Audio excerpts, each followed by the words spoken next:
So, a place to start. You were at Yeshiva University. Both of us went to Yeshiva University. That's right.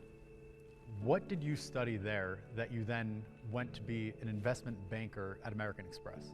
So that probably it probably won't sound so logical. I was an English major, and the truth is I was very interested in business very early on in my life.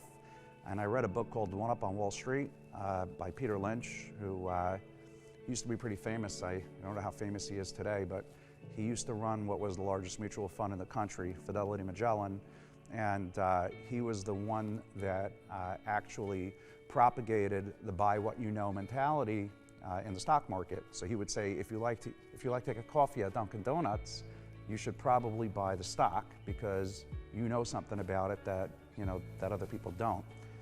In the introduction to that book, he railed against studying business in college. I think he must have been a liberal arts major, and he thought that it was really important to study creativity and to understand how creativity works versus studying basic skills like accounting and finance in undergrad. He said that you can always learn that later on, but as a young person, the opportunity to really explore how the creative process works, that's the time to do it. Because before you know it, you're stuck in the rat race and you're stuck, working in a way that will limit potentially, that creative process. And so I took those words to heart. I always loved to read and I love to write. And I wanted to read everything that Shakespeare wrote. And I knew if I didn't do it then, it would never happen. And that's what I did. So you're working in real estate. Did you fall in love with real estate, or it was just the deals? What was it about it that hooked you after you were really in? So I would say it goes back to that creative process. When you start a technology company, it's extremely creative. It can be an incredible experience, but you can sink tremendous amount of time, effort, and capital into creating something, and you are very likely left with nothing at the end of the day. Everybody reads the great stories, everybody hears about the winners. They used to say the model in venture capital is 1 in 10. It's really not 1 in 10, it's probably 1 in 1,000, that really work.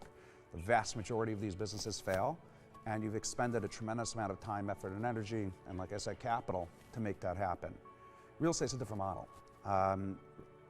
Real estate, you have an asset, and no matter what happens, there's going to be that asset at the end of the day. Of course, you have to be careful with leverage and you have to know how to structure things properly, but there's much less of a chance that you're going to expend all of that time, effort, and energy and capital and be left with zero.